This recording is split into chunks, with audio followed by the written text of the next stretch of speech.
¿Les quedó alguna duda de lo que hemos visto en la semana? O sea, que hayan visto conmigo o con la profe Gise, alguna duda, consultas que les haya quedado.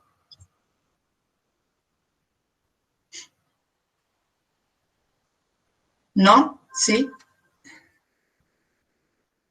No, profe. ¿No? Bien.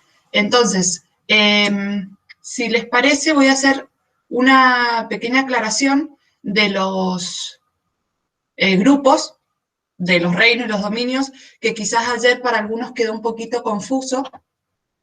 Y voy a hacer esa aclaración y luego comenzamos con la clase, lo que corresponde de hoy. Entonces, voy a compartir, me avisan cuando lo ven.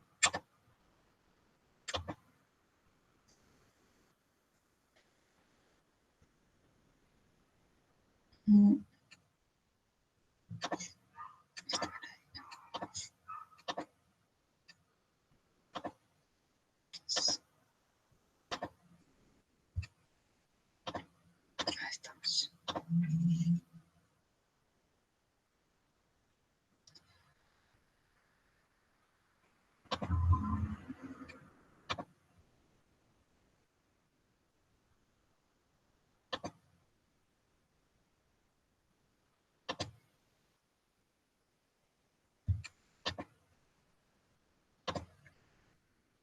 Ahí ya ven la presentación.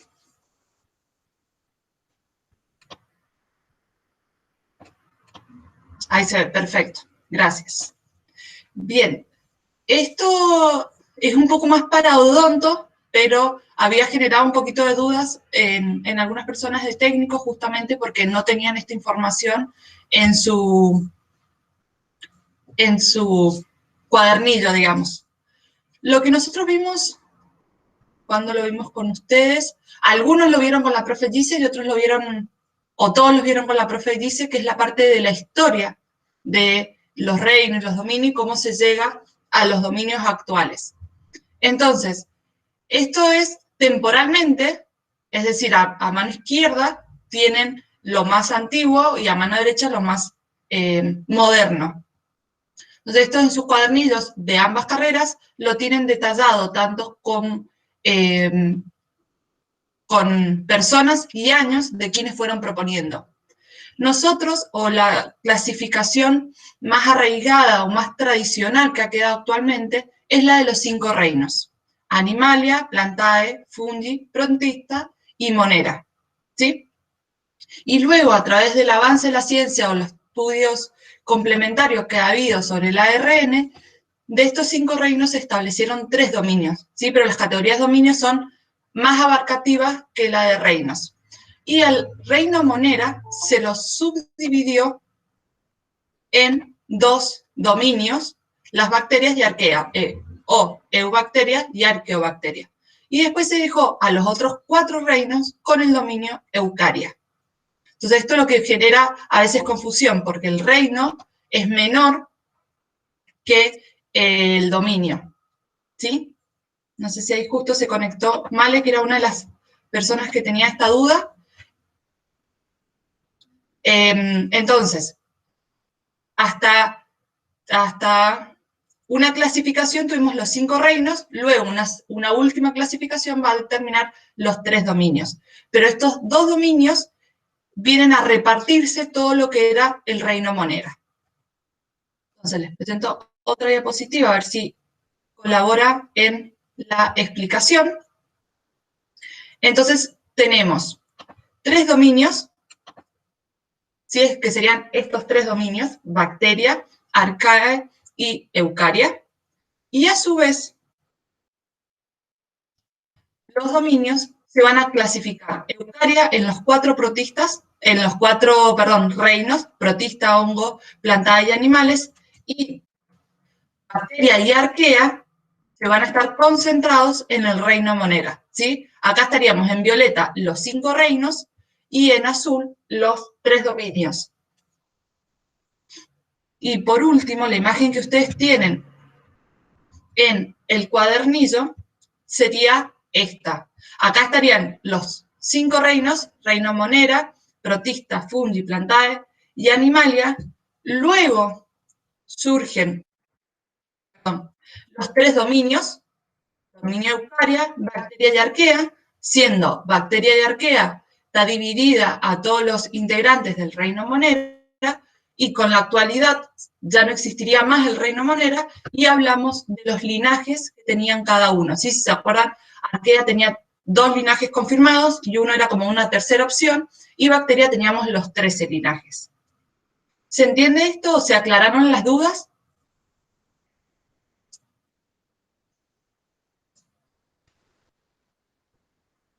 Sí, profe, se entendió. ¿Sí? No sé si está Male, que era una de las que también tenía esta duda. Sí, profe, entré casi al final, pero algo entendí. O sea, ¿Sí? llegué justo. Perfecto. Entonces, ahora era lo que porque vos anoche me escribiste, pero era muy tarde cuando vi tu mensaje. Entonces, protista, el reino Monera sería todo esto. ¿Sí? Sí, esa era mi duda, porque no sabía si estaba entre después del corchete o antes del corchete. No sabía en qué ubicación iba a estar el reino. Ajá. Esa era mi duda. Bien, te repaso rápidamente, porque nosotros ha ido variando la clasificación, y teníamos una clasificación de 5 reinos, ahí es donde está Monera, y luego con los datos más actualizados, el reino Monera se divide en 2 dominios, Bacterias y Arquea. Entonces, en la actualidad tenemos esta clasificación. El reino Monera debería desaparecer, pero como ha sido muy tradicional, todavía se mantiene presente. Por eso nosotros estudiamos el reino Monera, porque Bacterias y Arqueas comparten muchas características y algunas muy pocas las diferencian, que son muy específicas. ¿Sí? ¿Alguien más tiene dudas Sí, sobre profe, ahora sí. Profe, eso Sí.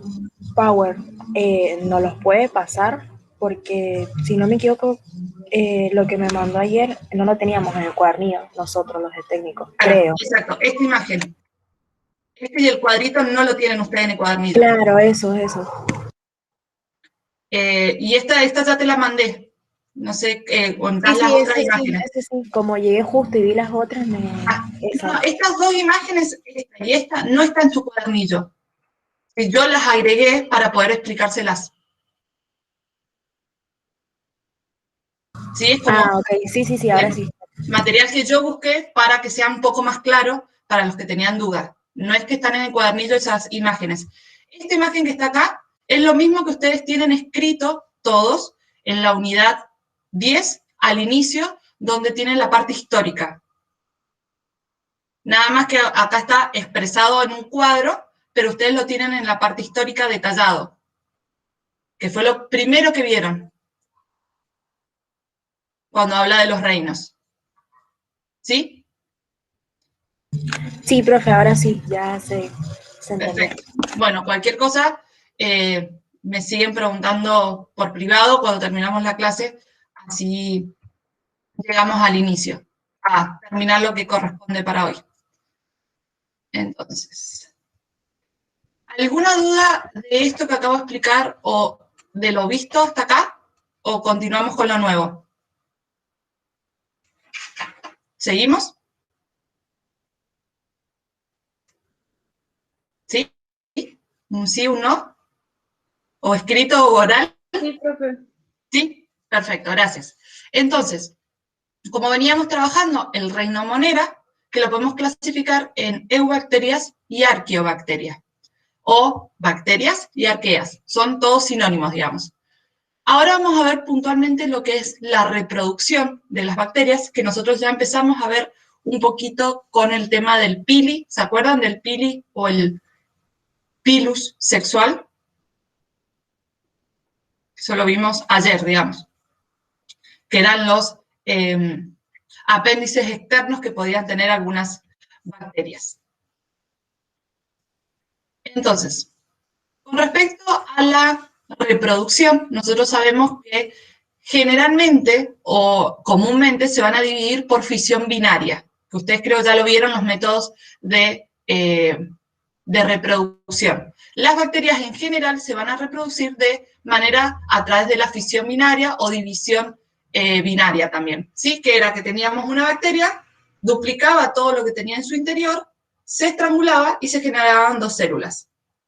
¿Sí? ¿Hasta ahí recuerdan eso de la fisión binaria?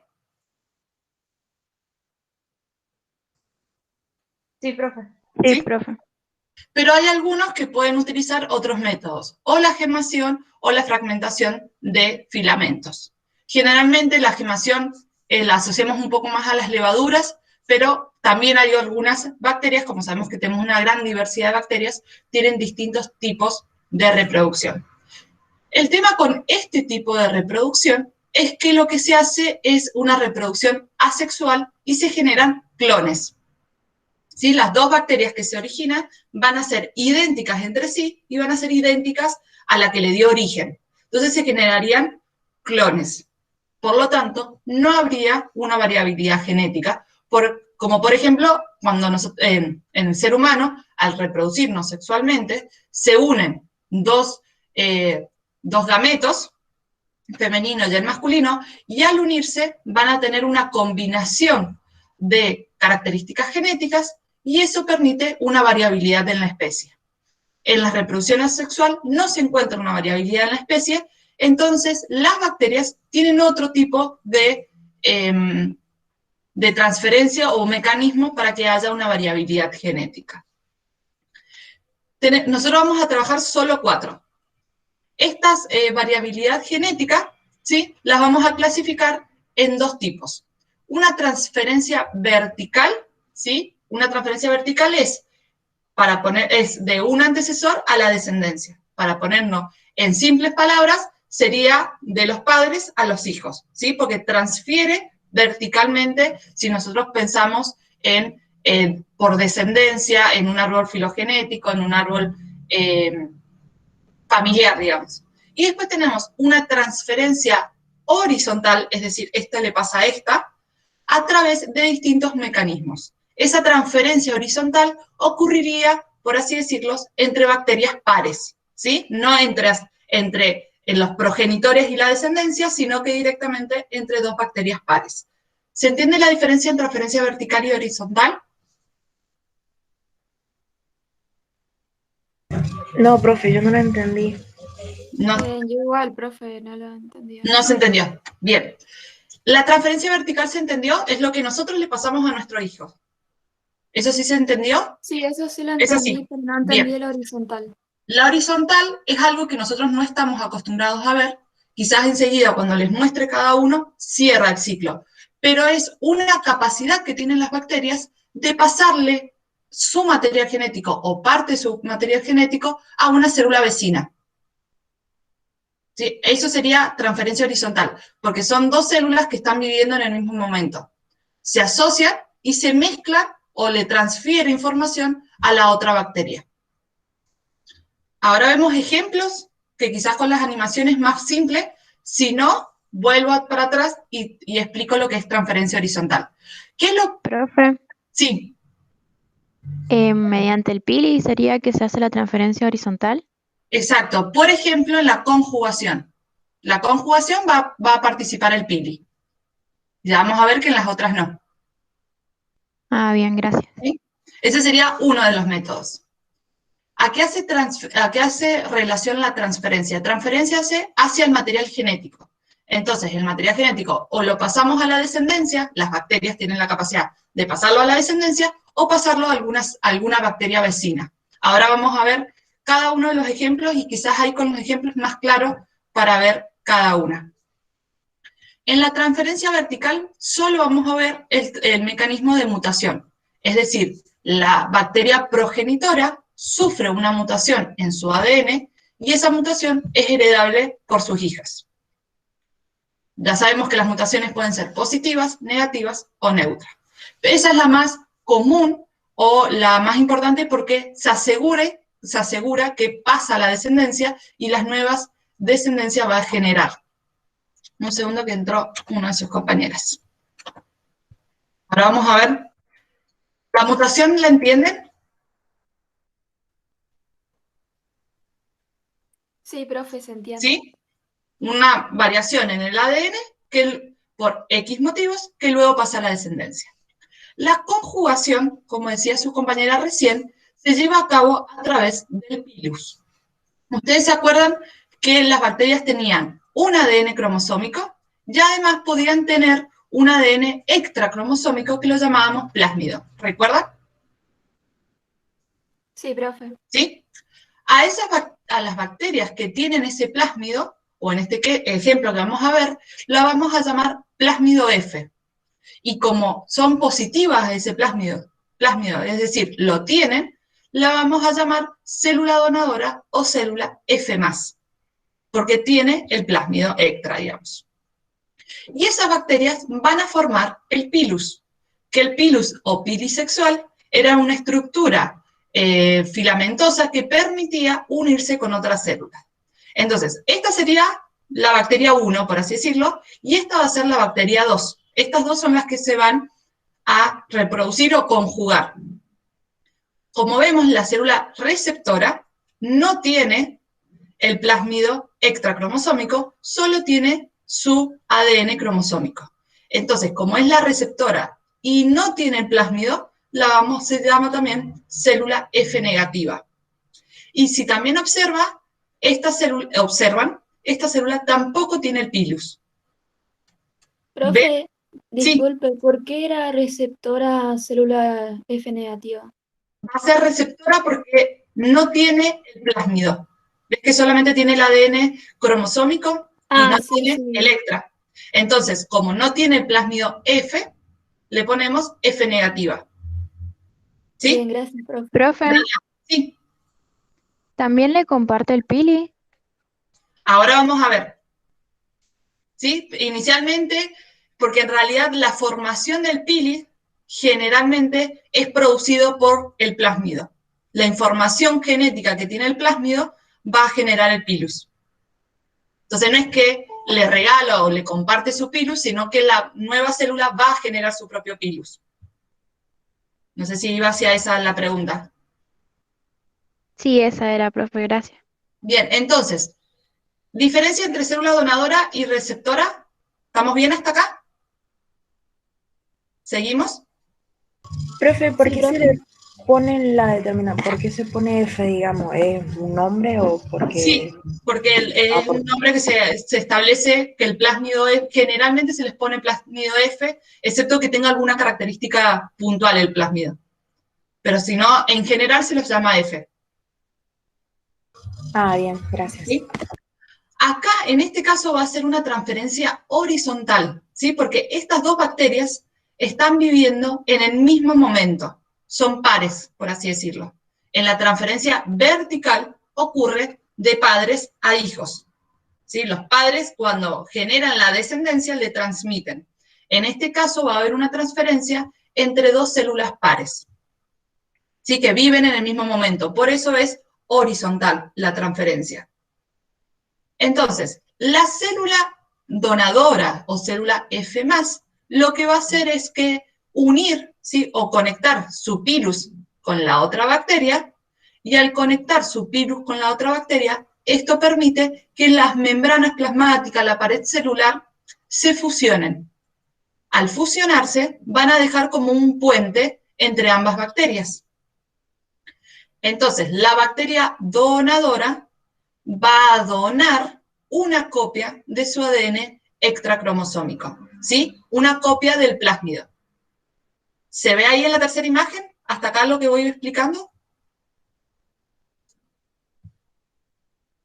¿Sí? ¿Continuamos? Sí, profe, se entiende. Perfecto. Y en la imagen final, ¿qué se muestra? Una vez que se hace esta transferencia, termina de transferirse el plásmido, se separan. La F positiva se queda con el pili y la F negativa se queda sin nada. Se queda así como estaba. La única diferencia es que va a tener una copia del plásmido.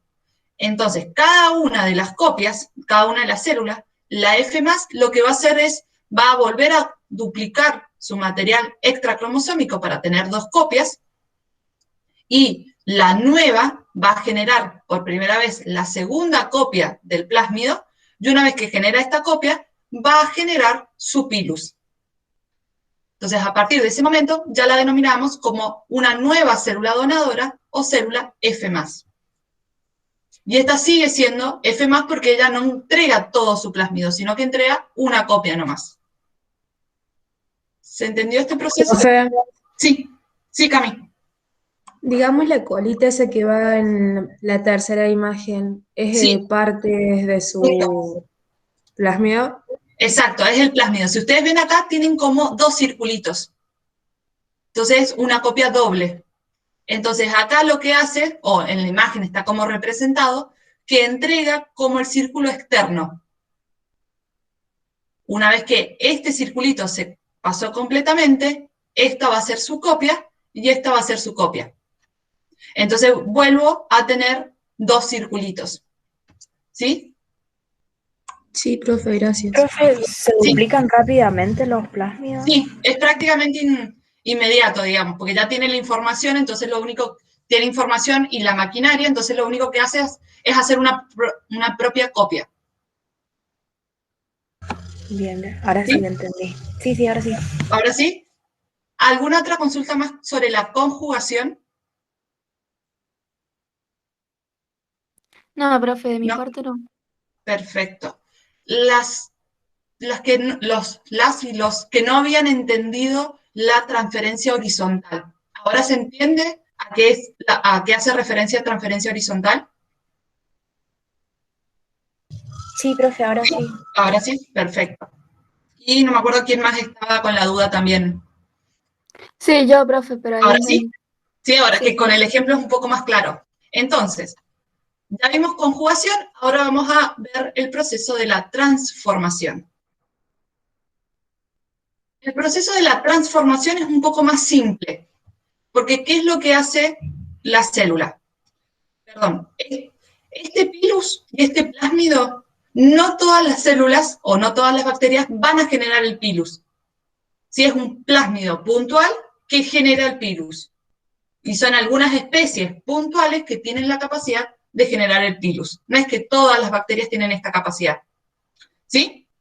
¿Queda claro eso? Que no es que todas por tener un plásmido van a generar el pilus, sino cada plásmido va a tener una función o va a codificar ciertas características.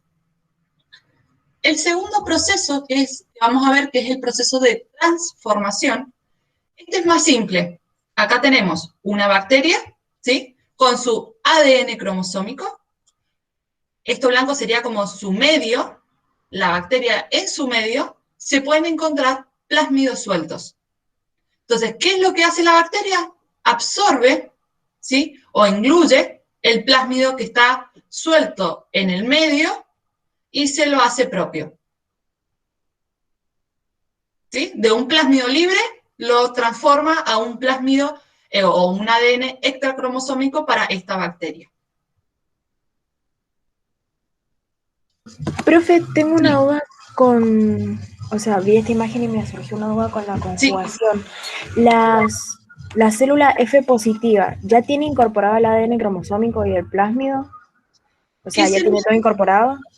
Perdón que no te escuché, no escuché la primera parte. Que si la célula F positiva ya tiene incorporado el ADN cromosómico, el plásmido, Sí. eso, para Sí, ya poder hacer la conjugación. Exactamente. Sí, ya generalmente este tipo de células han heredado el plásmido de sus padres o de su progenitor, digamos. O sea, se podría decir que ya tuvieron una mutación. Que ¿O tuvieran... nada que ver? ¿Una mutación o no?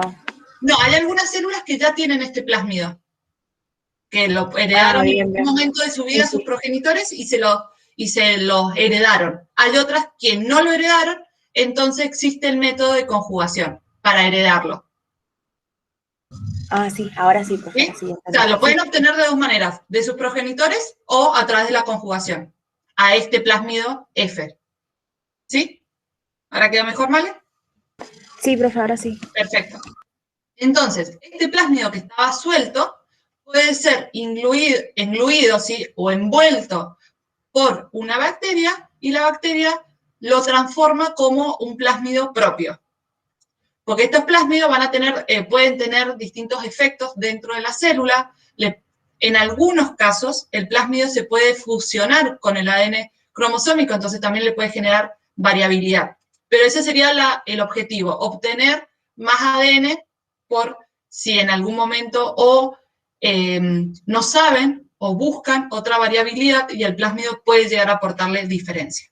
Entonces, la transformación se entendió, la célula agarra un plásmido que está suelto y se lo hace propio. ¿Sí? ¿Seguimos? Sí, profe. ¿Sí? Perfecto. Si hay alguna duda, por favor, o me escriben o me hablen, porque yo tengo el chat abierto acá, así que puedo ver las dos cosas. Y después tenemos un tercer mecanismo, ¿sí?, de transferencia horizontal, que es la transducción. Esto un poquito lo vimos la semana pasada cuando vimos virus, ¿sí? ¿Se acuerdan que los virus podían inyectar su ADN a la célula? Que teníamos, Sí, profe. ¿sí? El ADN cromosómico, va a venir un virus, ese virus va a liberar ese contenido de su ADN viral en el interior de la célula. Cuando ingresa el virus a la célula, va a empezar a hacer copias de su ADN viral y también puede provocar el fraccionamiento del ADN bacteriano. Entonces, la bacteria va a hacer copias de nuevos virus, tanto con el ADN vírico como del ADN propio.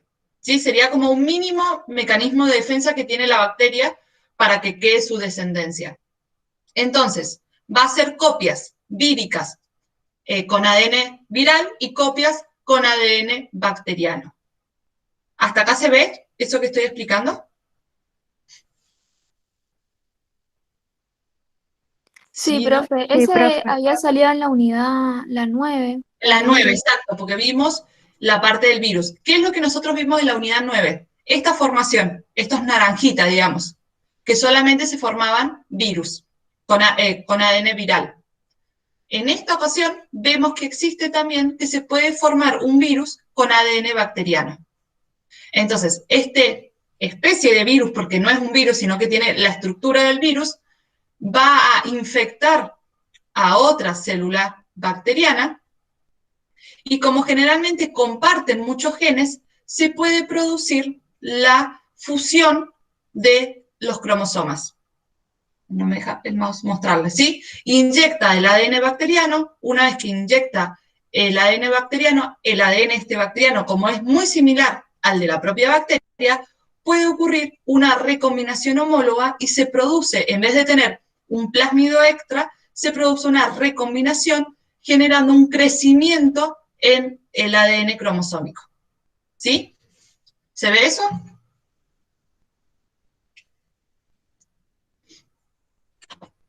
Sí, profe, tengo una duda, porque me confunden los colores de los dibujitos. El Sí. ADN cromosómico nada que ver a lo que dice fragmento de ADN bacteriano, porque como son del mismo color, nada que ver, ¿o no? A ver, este sería un ADN cromosoma. Esta es una bacteria, ¿verdad? Sí, Hasta ahí estamos.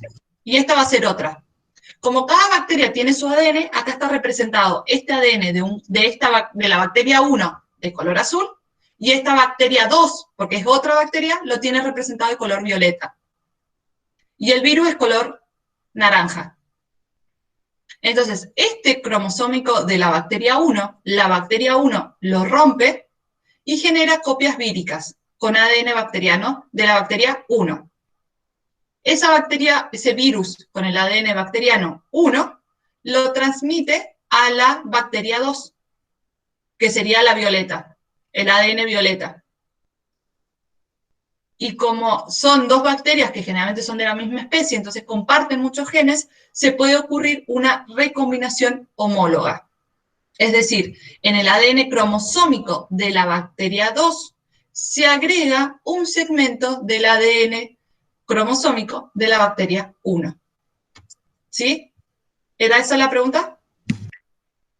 Sí, profe, ¿O no? era eso. Sí, la diferenciación de los colores, porque no lo estaba entendiendo. Sí, era eso, profe, gracias. ¿Sí? De nada. ¿Se entendió esto de la transducción? Sí, Sigue profe. siendo, ¿sí? Sigue siendo transferencia horizontal porque sigue siendo entre bacterias pares, ¿sí? Entre dos bacterias que están en el mismo momento viviendo. No es que tengo que desarmar una para la otra. Entonces, por eso sigue siendo pares, porque no es una transferencia directa de que una bacteria muere para dejar la descendencia. Bien, entonces, estos tres tipos de mecanismo de variabilidad, ¿se entiende? Sí, profe. ¿Sí? En las tres de transferencia horizontal vamos a necesitar un aporte extra. En la conjugación y transducción vamos a necesitar 2 bacterias y en la transformación vamos a necesitar un plásmido libre. En cambio, en la mutación va a ocurrir en una sola bacteria sin necesidad de algo extra y eso va a pasar a su descendencia a través de la fisión binaria o cualquier tipo de reproducción que tenga. Eso sería todo lo que corresponde a la reproducción de las bacterias. Ahora vamos a ver un poco la resistencia de las bacterias hacia los antibióticos. ¿Sí? Los antibióticos son sustancias que producen alguna alteración, ya sea inhibición, destrucción, sobre las bacterias. Son específicos hacia las bacterias. Entonces, cada antibiótico va a ser puntual hacia un grupo de bacterias. A veces hay antibióticos que son un poquito más generales y que, por así decirlo, ataca o afecta a varias bacterias, y hay otros que son muy puntuales, uno por cada bacteria. Entonces, en general, los antibióticos la eficacia de los antibióticos se sustenta en su capacidad de interferir en algún proceso especial del patógeno, sin afectar a la célula del hospedador. Es decir, en alguno de todos estos procesos de vida de la bacteria, el antibiótico va a afectar, pero solamente va a afectar a esa bacteria. No va a generar ningún daño en el hospedador. Entonces, vamos a ver 3 procesos. La inhibición de la pared celular, la inhibición de síntesis de ácidos nucleicos o la inhibición de síntesis proteica. Entonces, inhibición de la pared celular, ¿qué quiere decir? No permite que la bacteria forme pared celular. Si no forma pared celular, queda expuesta o queda más débil y puede ser atacada directamente por las células del organismo. Por ejemplo, ¿qué antibióticos produce eso? Es la penicilina, ¿sí? Uno de los tipos de penicilina, y hay otras que se llaman cefalosporina. Quizá la penicilina es la más conocida, ¿sí? Es un antibiótico a base de un hongo, entonces ataca o inhibe la formación de la pared celular. Con respecto a la inhibición de síntesis de ácido nucleico, es decir, va a inhibir el proceso de duplicación o replicación, va a evitar que las células dupliquen su material genético como ADN, o también pueden afectar el proceso de la transcripción, es decir, pasar de ADN a ARN. En todos esos casos pueden alterar o inhibir este proceso, por lo tanto no puede continuar la reproducción. Porque recordamos que primero necesita duplicar su ADN, transcribirlo y todo eso para poder reproducirse y poder seguir vivo. Entonces, al limitar eso o inhibir eso, no puede continuar. Algunos ejemplos, la tripetropina, las sulfamadinas, son distintos tipos de medicamentos o antibióticos, mejor dicho, que inhiben la síntesis de ácido nucleico. Después tenemos la inhibición de la síntesis proteica, es decir, no tienen la capacidad de formar las proteínas. Estas proteínas finales sería el proceso de la traducción, donde paso de aminoácidos a proteínas. Cada una de las proteínas que nuestras células van formando tienen alguna función puntual. Entonces, si yo no puedo formar proteínas, no puedo abastecer el organismo, hablando de la bacteria, ¿no es cierto? No puedo protegerse, no puedo generar tampoco flagelos o estructuras que necesite. Algunos ejemplos son la estreptomicina, que va directamente a la síntesis proteica. Por eso los antibióticos son más puntuales. Y el primer antibiótico conocido fue la penicilina, que además de ser el primer antibiótico conocido, tiene una amplia variedad de efectos no efecto, sino que abarca a mucha cantidad de bacterias, ¿sí? Ataca a muchas cantidades de bacterias, eso sería la palabra, y esta fue descubierta por Alexander Fleming en 1928, y es una base o este antibiótico está producido en base de una sustancia del hongo Penicillium. Este mismo hongo también es el que se utiliza en algunos casos para algunos quesos, pero este hongo tiene una alta afinidad por un gran grupo de bacterias. ¿Se entendieron los antibióticos y los distintos tipos de acción que tiene el antibiótico? Profe, la palabra inhibición, ¿qué significado tiene? ¿Que es como prohibir, puede decirse? Sí, podría tener dos significados. Prohibir, también puede bloquear, es decir, si empezó el proceso, lo puede bloquear, ¿sí? Lo puede parar, o puede directamente que no inicie el proceso.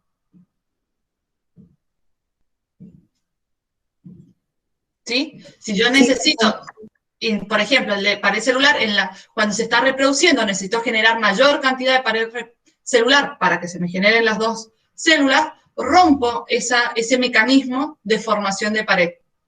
O directamente inhibo ciertos genes que no me va a permitir que la pared celular se empiece a reproducir. Inhibo o bloqueo sería. Para o bloquea. Esos dos términos serían. Ya entendí, ¿Sí? profe. Gracias. Sí, ahora sí. Muy bien. ¿Alguna pregunta hasta acá? ¿O de los antibióticos? Profe, Sí, Cami. se me mezcló un poco lo de inhibición de la síntesis de ácidos nucleicos. Síntesis de ácido nucleico, ¿y con qué se te mezcló? No, cuando iba explicando medio que se me mezcló y me perdí, entonces no lo agarré. Bien, listo. No te había escuchado si era entre dos procesos. Los ácidos nucleicos, ¿sí? Van a ser ADN o ARN. El ácido nucleico dentro de las células, en este caso dentro de la bacteria, que es un organismo, si es ADN, tiene la capacidad de duplicarse o replicarse, y después se va a transcribir a ARN. Y ese ARN va a pasar luego por todo un proceso a través de la traducción y va a formar proteínas. ¿Sí? ¿Qué es lo que quiere el organismo? Generar proteínas para cumplir distintas funciones.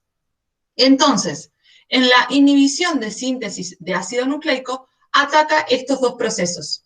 No permite que el ADN se copie, tampoco permite que el ADN pase a ARN y que el ARN se copie en sí mismo. Si todo ese mecanismo lo bloquea, o lo para o lo bloquea. Por lo tanto, no llega a formar proteínas. ¿Hasta ahí eso se entendió ahora? Sí, se entendió. ¿Sí? Y si por esas casualidades o en otros organismos ya no han encontrado la capacidad de atacar los ácidos nucleicos, pero sí han encontrado la capacidad de encontrar las proteínas, ¿sí? Atacar a la síntesis de proteínas, es decir, evita el proceso de traducción, que sería el tercer caso. ¿Sí? Sí, profe, gracias. Es como que se busca, por así decirlo, el talón de Aquiles o el punto débil de cada grupo de bacterias para atacarlo en esa parte. Hay algunas bacterias que se puede atacar en el ácido nucleico y hay otras que no han encontrado, digamos, ese antibiótico exacto que ataque esa parte, entonces empiezan a buscar desde otras perspectivas y han encontrado sobre las proteínas. Como hay tanta variedad, va a depender puntualmente de cada uno. ¿Alguna otra consulta?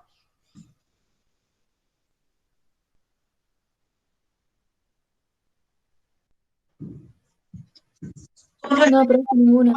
Bien. Con respecto a los antibióticos, las bacterias van a generar una resistencia, ¿sí? Como un mecanismo de defensa, que muchas veces lo escuchamos quizás a veces en nuestra vida cotidiana, de que si tomas tal medicamento después no te va a hacer efecto. Si eso sería como más en la vida cotidiana, ahora vamos a ver la parte como más científica que genera ese proceso. Entonces, una bacteria es resistente cuando presenta mecanismos que impiden o dificultan el encuentro del fármaco con su blanco. Es decir, ese punto débil que yo les mencionaba, algunas bacterias tienen la capacidad de bloquearlo y entonces no la pueden atacar. La resistencia se debe a mutaciones espontáneas a la recombinación de los genes. Es decir, las bacterias que sufren la inhibición de los ácidos nucleicos, por alguna razón, mutaron sus genes y encontraron, a través de esa mutación, una forma de proteger sus ácidos nucleicos. Entonces, los antibióticos no penetran o no tienen la capacidad de inhibir esa síntesis de ácidos nucleicos.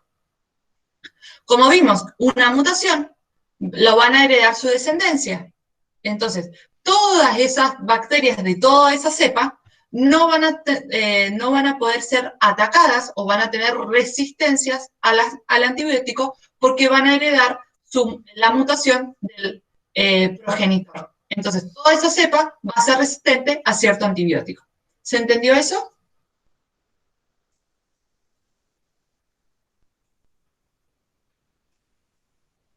Sí, profe. ¿Sí? Entonces, antiguamente se daba un medicamento y atacaba todas las bacterias y listo. Y cada vez se fue modificando o cada bacteria fue sufriendo mutaciones y estas mutaciones se fueron heredando. Entonces, la resistencia de las bacterias fue impulsando una gran inversión económica de la producción de fármacos hacia el desarrollo de estas mutaciones. Pero el problema que se encontraron es que las mutaciones, ¿sí?, o la resistencia ocurre más rápido que la parte de investigación. ¿Sí? Las bacterias responden más rápido a esta resistencia o van generando mayor resistencia que los investigadores mientras que van buscando la alternativa.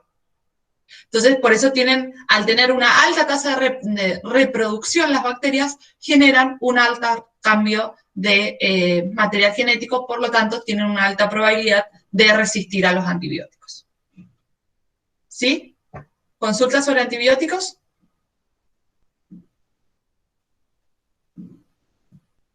¿Seguimos? Sí, profe. ¿Sí? Bien. Les pregunto porque no sé si sigo conectado o no, entonces por eso espero alguna respuesta de ustedes. Hasta acá es reproducción. ¿Sí? Entonces, cómo se van a reproducir las bacterias a través de distintos mecanismos. Lo que vamos a ver ahora va a ser energía y nutrición. ¿A qué debe este título, energía y nutrición? Es cómo las bacterias van a obtener su energía y sus nutrientes para poder vivir. Entonces, siempre necesitamos energía y nutrientes para producir nuestras moléculas, estructuras y generar nuestras funciones. Entonces, las bacterias se van a clasificar en dos grandes grupos. Aquellas que tienen como fuente de energía, aquellas que utilizan, fuentes de energía y aquellas que utilizan fuente de carbono, ¿sí? Fuente de energía y fuentes de carbono. Dentro de las que utilizan fuentes de energía para poder vivir, tenemos aquellos que utilizan la energía solar, ¿sí? Y por lo tanto las vamos a llamar fotótrofos, porque utilizan o adquieren su energía a través de la luz. Después tenemos otros a partir de fuentes o compuestos orgánicos. Entonces, como son compuestos orgánicos, son compuestos químicos, los vamos a llamar quimiótrofos, ¿sí? Es de donde yo obtengo energía y nutrientes para realizar mis procesos. Si yo utilizo, o si la bacteria utiliza luz o aprovecha la luz, los vamos a llamar foto, que es de luz, trofos es alimento. Y los que obtienen energía de los compuestos químicos, los vamos a llamar quimio, porque son compuestos químicos, trofos, que es alimento. ¿Se entendió hasta acá? Sí, profe. Bien. Y después tenemos otras que van a obtener su energía a través de las fuentes de carbono. O su fuente de carbono, un segundo, su fuente de carbono lo van a obtener a través de distintos métodos. Aquellos que van a ser compuestos inorgánicos los vamos a llamar litótrofos. Y aquellos que utilizan compuestos orgánicos los vamos a llamar organotrófos. ¿Sí? Entonces, separo dos clasificaciones: fuente de energía, fuente de carbono. Según la fuente de energía va a recibir un nombre y según la fuente de carbono va a recibir otro nombre. ¿Y se entiende? ¿Hasta acá quedó claro esta clasificación?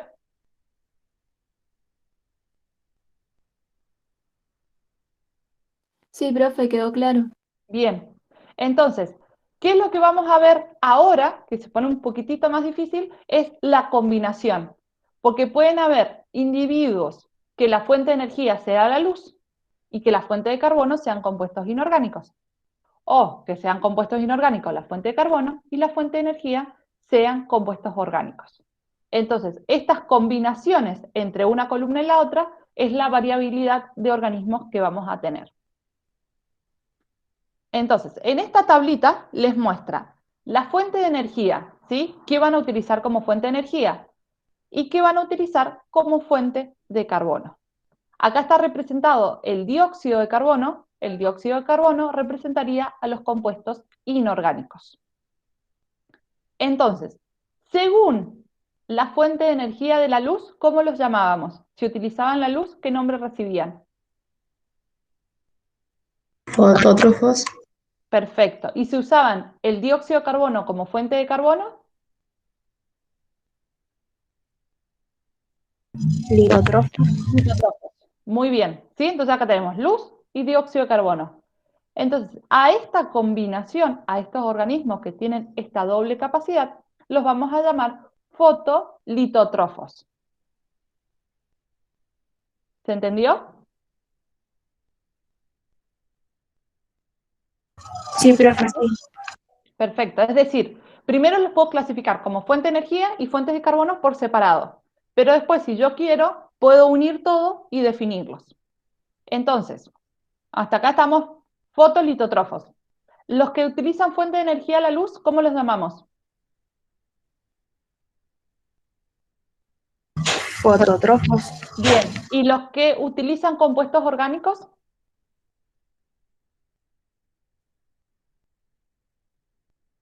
Como fuente de carbono. Organotrófos. Organotrófos. Entonces, luz más compuestos orgánicos los vamos a llamar fotoorganotrófos. ¿Sí? Se van como fusionando.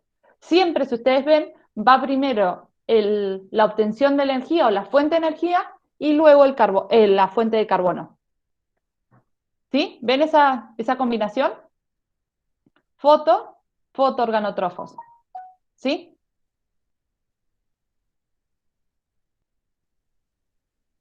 Sí, ¿Me profe. siguen? Bien. Ejemplos de foto, ¿sí? Al utilizar como fuente de energía la luz, van a ser bacterias que realicen fotosíntesis.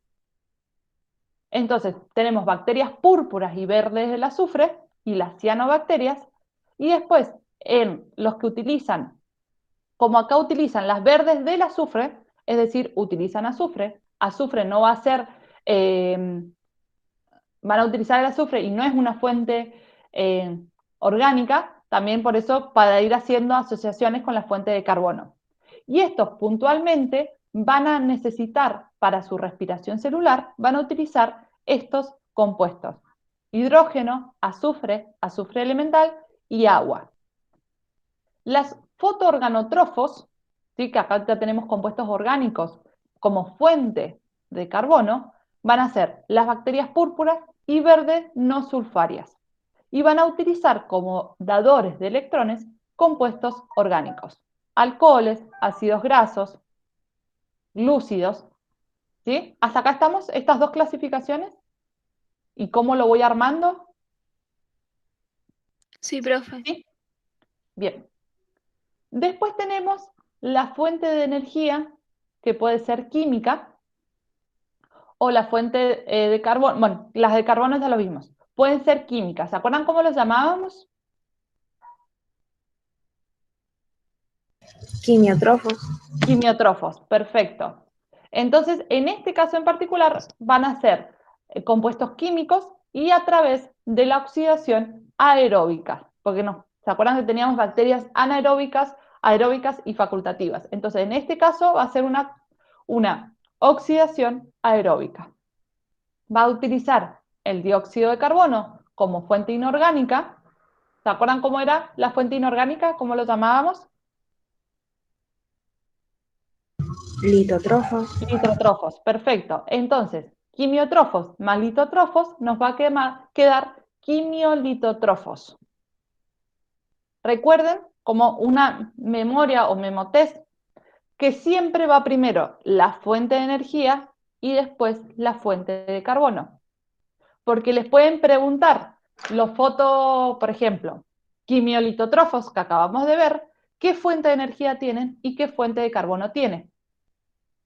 Entonces, por eso es importante que recuerden eso, que primero va la fuente de energía y luego la fuente de carbono. Estos ejemplos que tenemos son arqueas hipertermófilas del azufre, es decir, aquellas arqueas que viven en temperaturas extremas, metanogenias, bacterias del hidrógeno, del hierro, nitrificantes, carboxibacterias. Todos estos son ejemplos de organismos quimiolitótrofos. Y a su vez van a... Profe, Sí, disculpe, ¿era entonces primero la fuente de energía y después segundo la fuente de carbono? exactamente. Ah, bien, gracias. ¿Sí? Entonces, por acá estábamos, fuente de energía a través de los químicos, entonces va quimio y compuestos inorgánicos como fuente de carbono, bien digo, sería litótrofos. Entonces, compuestos, ¿cuáles van a ser los dadores de electrones? Van a ser compuestos inorgánicos, hidrógeno, nitratos, sulfuros, azufres elementales, iones de hierro, ¿sí? Monóxido de carbono, metano, no es metano, sí es metano. ¿Sí? Entonces son distintos dadores de electrones que van a tener cada uno. Y los últimos que nos quedan es a través de la fuente de energía de compuestos orgánicos y de compuestos orgánicos como fuente de carbono. ¿Cómo llamábamos la fuente de energía a través de compuestos orgánicos? Fuentes de carbono. Fuente de carbono, ¿cómo los llamamos? Cuando son compuestos orgánicos, ¿qué nombre reciben? ¿Se acuerdan? ¿O necesitan que les muestre la diapo? Organótrofos. Organótrofos, perfecto. ¿Y la fuente de energía a través de compuestos orgánicos? Profe, tengo una duda. ¿Los quimiótrofos son entonces se obtienen de compuestos químicos o orgánicos? Porque Orgánicos. porque en el apunte nos sale que obtienen energía de compuestos químicos, por eso. Bien, No sé entonces, si es lo mismo. sí, en realidad sí, porque van a obtener, lo que van a hacer, van a degradar, ¿sí? ¿Se acuerdan? No sé si ustedes se acuerdan de su escolaridad en algún momento, las cadenas de alimentación, que teníamos productores, consumidores, y después teníamos los descomponedores, ¿sí? Los descomponedores podían ser hongos o bacterias. Entonces, esas bacterias descomponedores serían estas que son quimiótrofos, que van a obtener energía de compuestos orgánicos o en general de compuestos químicos. Se podría utilizar como sinónimo en cualquiera, porque generalmente son con los compuestos orgánicos. Pero, o sea, si vos expresas compuestos químicos o compuestos orgánicos, los dos serían correctos. En la fuente de energía. ¿Sí? Sí, ahora sí, entonces se le puede decir de las dos maneras. Exacto, con la fuente de energía. Porque en las fuentes de carbono sí tenés que decir si es inorgánico u orgánico. Porque los dos son compuestos químicos. Sí, ahora sí, profe. Perfecto. Entonces, dijimos que eran organotrofos y quimiotrofos. Entonces, en conjunto o la combinación de ambos va a ser quimioorganotrofos, los cuales van a ser la mayoría de las bacterias. Y a estos y van a utilizar como dadores de electrones compuestos orgánicos. Entonces, siempre tenemos que ir combinando o pensando, si me está hablando de fuentes de energía, o si me está hablando de fuentes de carbono. Y cuando tenga como dos prefijos, por ejemplo, foto, li, entonces me está hablando de que hay una combinación, o foto, organo. Ahí tenemos una combinación de la parte de la fuente de energía y la fuente de carbono. Entonces la combinación me estaría hablando de organismos. Por lo tanto, todos estos organismos que están mencionados acá, bacterias púrpuras y verdes del azufre, cianobacterias, bacterias púrpuras, verdes y no sulfadas, todas estas son fotótrofos. Si yo solamente analizo las fuentes de energía. Y todas estas serían quimiotrófos si yo solamente analizo las fuentes de energía. ¿Sí? ¿Se entendió eso?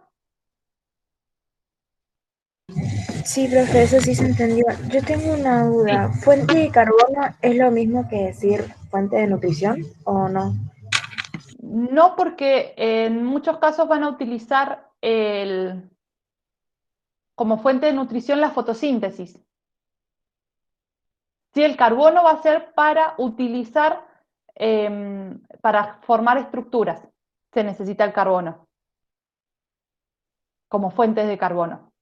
O sea, en conjunto va a ser la nutrición, energía y fuente de carbono. Yo ninguno de los dos lo puedo llamar como nutrición por separado. ¿Sí? En conjunto me va a producir la nutrición de los seres vivos. Porque necesitamos las dos cosas. Ah, entonces la nutrición va a estar compuesta por la fuente de energía y las de carbono, en un conjunto. Sí, ahora sí ya lo entendí. Porque necesitamos esa energía para activar ese carbono. Si no, no haríamos nada con el carbono.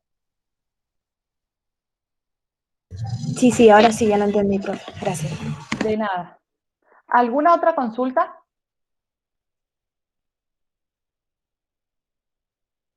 ¿De esto o de lo anterior que hemos visto hoy? ¿Algo más que haya quedado incompleto? ¿Que necesiten que volvamos a ver, que repasemos? No, profe, se entendió. ¿No? ¿Y lo que hemos visto en las clases anteriores? Bien. Les doy solo un comentario que quizás les puede servir. Si es que imprimen las fotocopias, si las imprimen en blanco y negro, sería bueno que quizás en estas imágenes les pusieran un poquito de color para que ustedes puedan observar correctamente. Por ejemplo, acá, cuando se fusionan ambos materiales genéticos, ¿sí? No, al estar quizás en blanco y negro no se ve correctamente. Entonces quizás sería bueno que lo pusieran, en vez de pintar los dos, pintaran uno, para que les quedara más fácil de visualizar, y cuando nosotros tenemos algo de memoria en la visualización, entonces si lo tenemos así, bien diferenciados, va a ser más fácil para ustedes luego recordarlo. Al igual que las imágenes que tenían sobre la reproducción de los virus. ¿Sí? Solo un aporte nomás, no es obligatorio, pero es para que les quede quizás un poquito más claro, porque ustedes tienen estos apuntes en formato digital, ¿verdad?